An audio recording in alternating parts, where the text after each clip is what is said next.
Buhok mo'y Gucci, alam pa kay Gucci.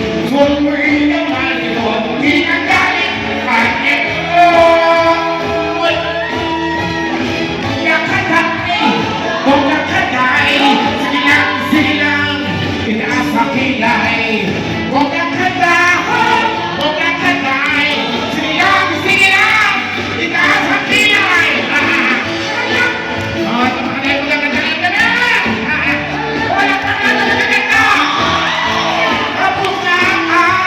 Hirap at gutom, swalikan na kahagip ang malat ko. Buhok kay Gucci, alam pa kay Gucci. Sumoy naman ko'y pinagaling. Hay Elon!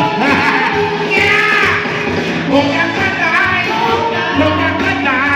sige lang, itaas ang kilay. Kung nakaday, sige lang, itaas ang kilay. Yeah! Stop!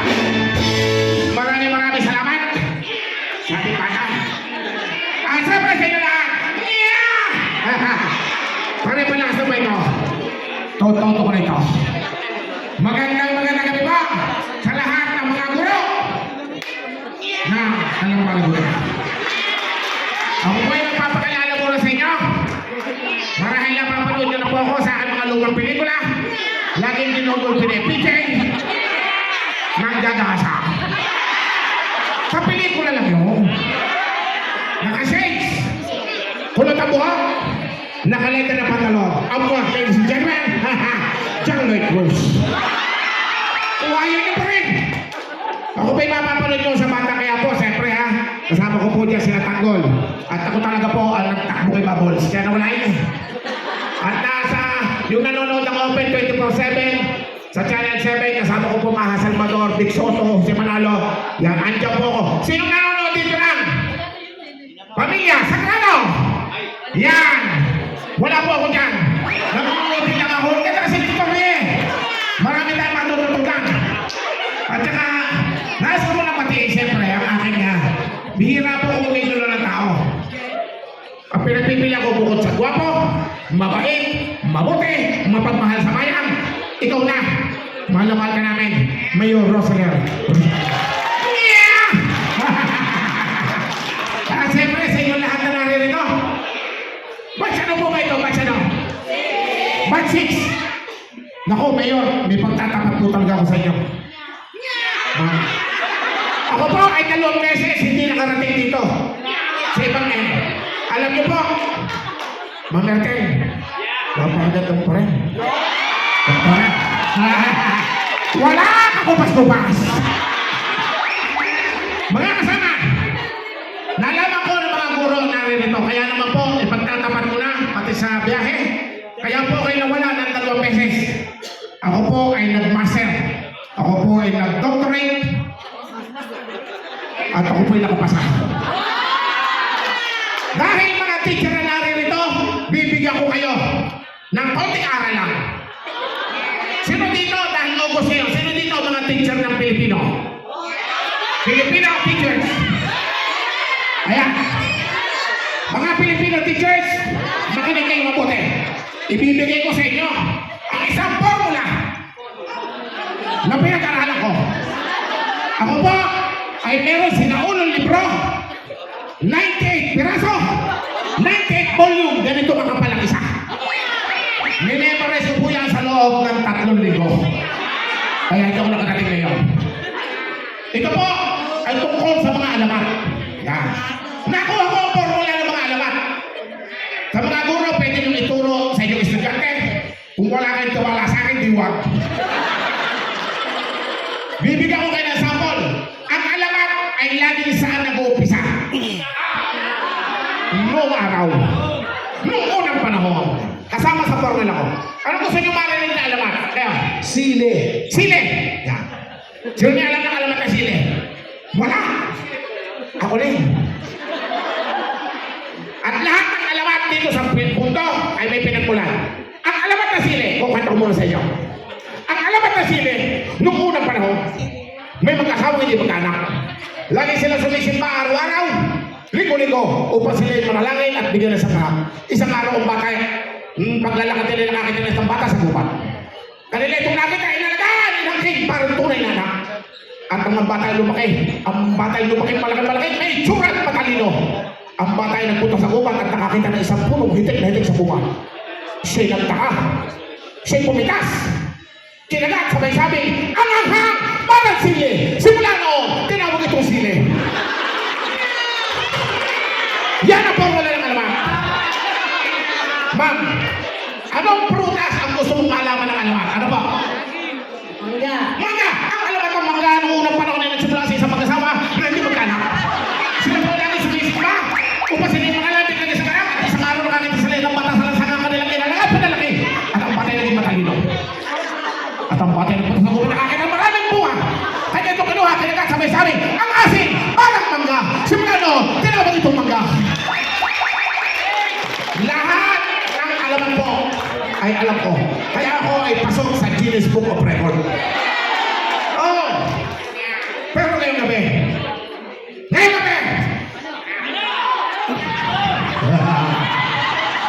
huwag kayong maingay ha. Mas marami magaganda ngayon. Yan din ang sinabi ko ng kabila eh. Pero, kanina naghahanap kami ng mayor ng dalaga. Wala nga. Mayor, ganito kung palabas ng dalaga. Mabilis lang. Sino ang dalaga nito? Wala ha. O, tignan mo. Malayo pa kung ikaw na. Sino ang dalaga? Ito! Halika! Halika! Hawak ko pa niyo mo! Halika! Ganyan ang gusto ko sa mga babae. Lumalaban! Wala ko naman. Wala pa man tayo pulang-pulang anak. Kaya naman ang damit niya tinitar mo sa buhok.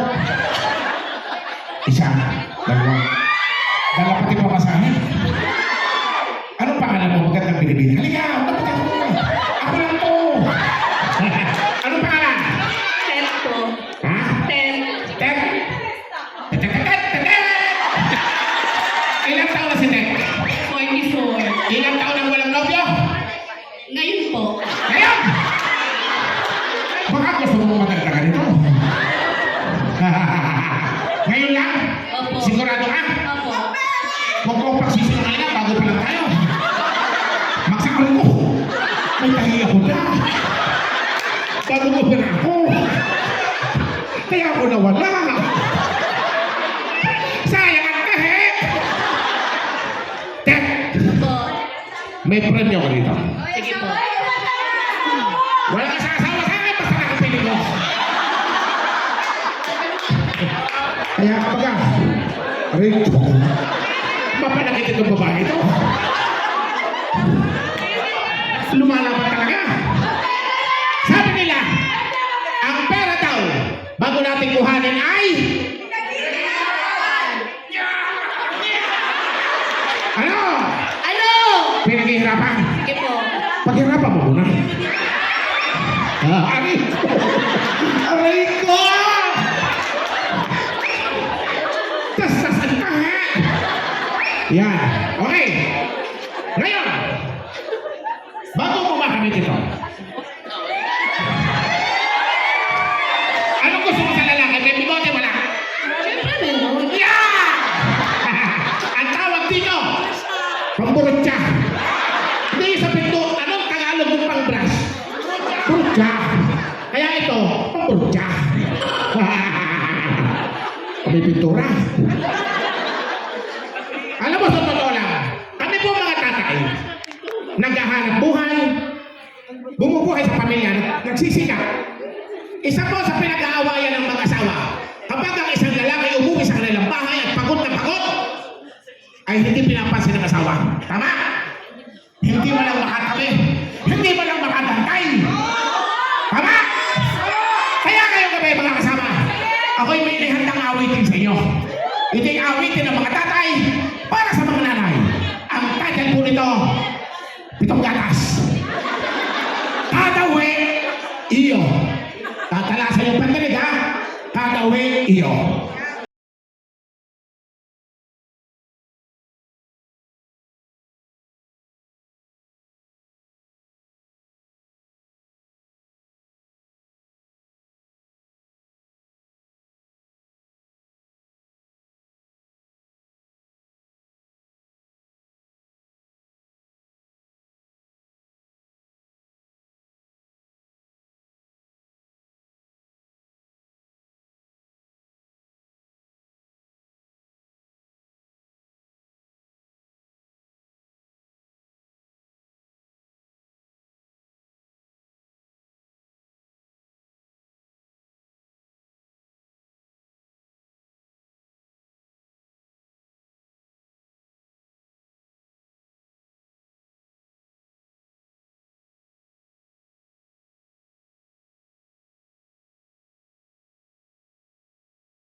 Tawi!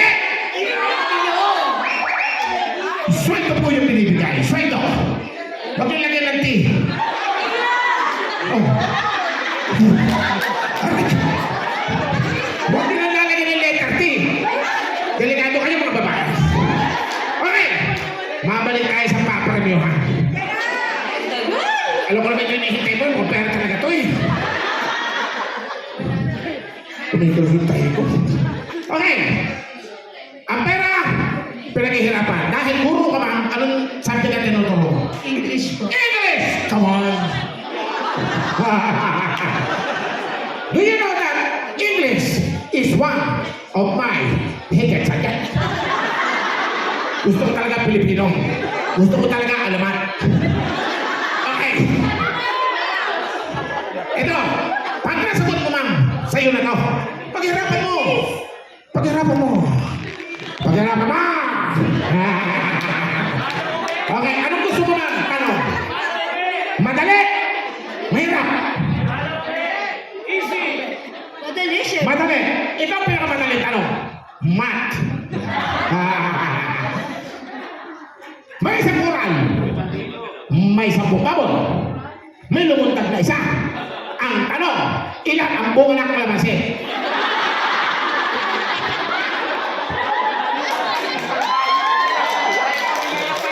Ano ma'am?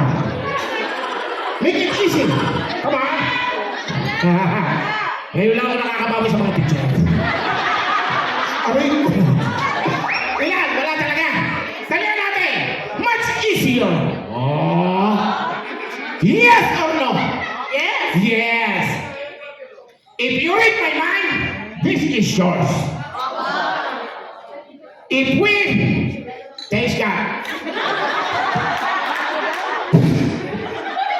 Kapag nahulaan mo nasa isip ko, iyo na to. Oh. Ano ma'am sa English yun? Kapag nahulaan mo, sa iyo na to. You're mine. Napakabilis mo naman. You're so fast. Halika. Okay na, ready ka naman. Pag nasagot mo, sa'yo na. Dalihan mo ha, 3-1 to. Dala ng pamasahe nito.